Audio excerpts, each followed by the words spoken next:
you take off your VR headset and realized your whole life was just a VR simulation which you've been playing for only a few minutes? How do you react? At this time now, my desire to leave my country and renounce my citizenship gets stronger day by day because of all the shit I see in my government down to the people. Right now, can't seem to catch a break. Feeling up to here with everything. Experienced some debilitating sickness. That pain, combined with mental pain, rage, and anguish from loss in 3 short months, led to me attempting to bust out an unbreakable window. Fractured my elbow. Alone in the ER. Haven't eaten solid food in weeks. Losing my patience, lost all my energy. Sending kind notes to strangers on the internet is the only thing keeping me going. Please don't shed a tear. I just need to vent. I'm already late to this party, but there was a point in life where I thought it was going to be my duty to take some shit down. People, places and things. And myself thereafter, of course. Saw the world as a very dark place. And in that same period of time, I found myself rescuing a needy/abandoned puppy. Which led me to learn just how beautiful things can be with just a little help. A second chance. Again, help, not hurt. The person who thought that died some time ago. The pup, although now a senior dog, is still alive and well. And I've moved on to provide some really good opportunities for some very disenfranchised folks. And I have a chance happening to credit for it. Here in Australia, the fire starts itself. It is a great quote, but not an African proverb. The origin of the quote is from this passage: if the fires that innately burn inside youths are not intentionally and lovingly added to the hearth of community, they will burn down the structures of culture, just to feel the warmth. Poet Michael Meade, Men and the Water of Life, 1993, not an African proverb, dude is Celtic. Bullied in middle and high school, relentlessly, and occasionally violently. Administration turned their backs on me when I needed help, but was always there to come down on me like a ton of bricks when I made the smallest mistake. Became a loner, went from a straight-A student to failing nearly every class. I felt betrayed and abandoned by everyone I trusted to help me at that school. The undiagnosed mental illness didn't help things either. If I had access to weapons back then, I probably would have been a statistic. Luckily this was 20 years ago and I've gotten help through counseling and medication. When I told my mom I was being sexually abused, the first words out of her mouth was, "Nobody wants to touch you." I was 8. My brother is 10 years younger than me and is a teenager. I regularly drive him around to see his girlfriend and to his classes. Recently he's becoming very disrespectful and downright rude. He's only nice to me if I've made food or if he needs a ride, and in a way that pisses me off even more. The amount of times I have seriously considered pulling over and making him walk the last 10 miles home. My aunt was killed by a drunk driver in 2013. We took in her 3 youngest kids. A set of twins, 9 months younger than me, and her 6-year-old. I'm an only child. We went from a family of 3 to a family of 6 overnight, and man, it was hell. Not only were we all grieving, but my parents quite literally didn't care about me or how I felt, for good reason. Now that I'm older I understand better, but at 16 I didn't understand at all. I had always been my parents' number 1 priority. Why were they worrying about her kids before me? I was severely depressed and honestly worse off mentally than her kids ever were. I didn't get help. I didn't get therapy. I didn't even go to the mad meetings that my parents and the other kids went to because they never told me about them. My feelings were suddenly invalid and I just wanted to die. So, there I was, stuck between a rock and a hard place. I didn't want to make the situation worse by killing myself, but I also didn't want to be alive anymore. I told my mom one night, sometimes I think about taking all of my sleeping pills and going to bed and not waking up, which was met with "shut up, nickname. Go to bed." I built up such a resentment towards my mom because she never helped me. She was my mom. I needed my mom and she wasn't there for me. 6 years later I can forgive it, but I'll never forget how low I felt. I just needed my mom and she wasn't there for me. I have been abused by my mother from as long as I remember until I was able to leave when my parents divorced at 16. One day when I was 15 or 14, I had enough. I had planned to kill my mother in her sleep. I knew I would have had a lesser sentence because I was under 16 and abused. I had taken the knife and waited until everyone was asleep. When it was probably time, a thought hit me. What if I miss and she doesn't die? She would argue I'm unstable and no abuse had ever happened. She would also probably kill me if I missed. I knew she was capable of it. Strangely, the thought of getting killed by her was more upsetting than suicide because at least I would be in control of my life. Anyways, I haven't seen her in 6 years and I plan on continuing that way while rebuilding myself. Edit, spelling.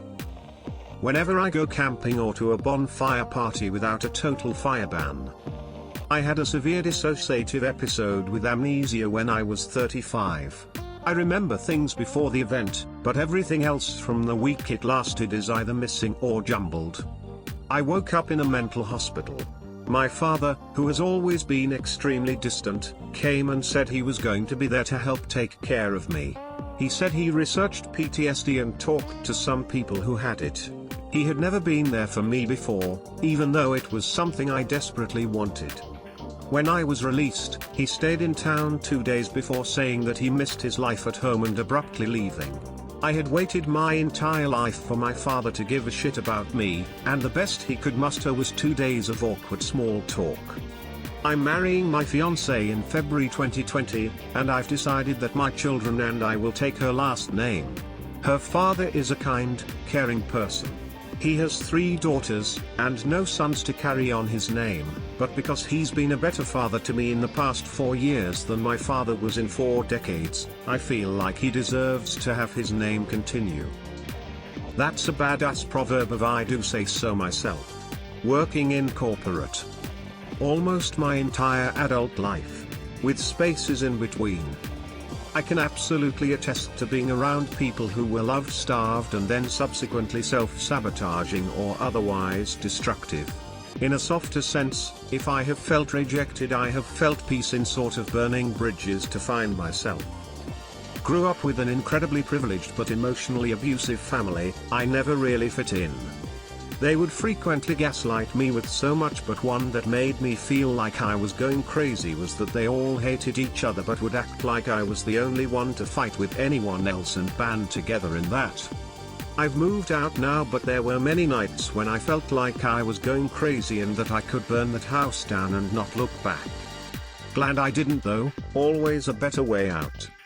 Edit, wow, not a huge Redditor, first comment I've had with any real engagement. It's nice to hear there's other people who've dealt with the same stuff and still surviving as well. Nice to know peeps aren't alone in it. Stay strong, happy living. The time I was working at a psychiatric hospital and the CEO assumed I smoked drugs because I had dreadlocks. I worked hard for those patients and they trusted me. I shielded the hospital from nearly weekly riots of patients. After being unfairly judged and made to look dispensable, I almost set the inmates loose on the asylum. But then, I realized that it was selfish and those people I cared so much about would be punished for fighting my fight for me and basically would be the firewood for my fire. I actually have a story for this. So I was a senior that was friends with 4 juniors in a friend group.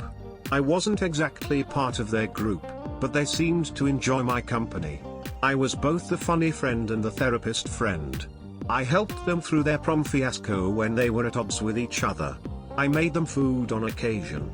At my graduation, they all said that we should get together as a group and do something fun and bonding before I left for college. One of them even says that she would plan a party for us all. A month passes by, I invite them all to see a movie. One by one, they flake during the week before the movie. I end up going to see it alone. Another month passes, and they've maintained radio silence. Over the next few months, I try to invite them to various events, and without fail, none of them end up being available. I ask them about doing something together, and no dice. All the while, I watch their Instagram posts of going to a lake and having a lake party, or having a New Year's Eve party together. Now, here I am, typing this out on Reddit before going to bed and waking up tomorrow to go out of state for college. I was raised in a cult. There were 11 kids, with 4 moms, and the leader had really convinced our moms that he was the Archangel Michael. I tried to run away over and over in my late teenage years, hiking across the desert in the dark to get to the highway, where I would try to hitch a ride. Every single time, well-intentioned truckers called the police to report a little girl walking along the highway with her thumb out. I am short, and I had been malnourished my entire childhood, so even after I turned 18, I was underdeveloped and couldn't convince anyone I was an adult. Michael always called me in as a runaway and the cops would take me back.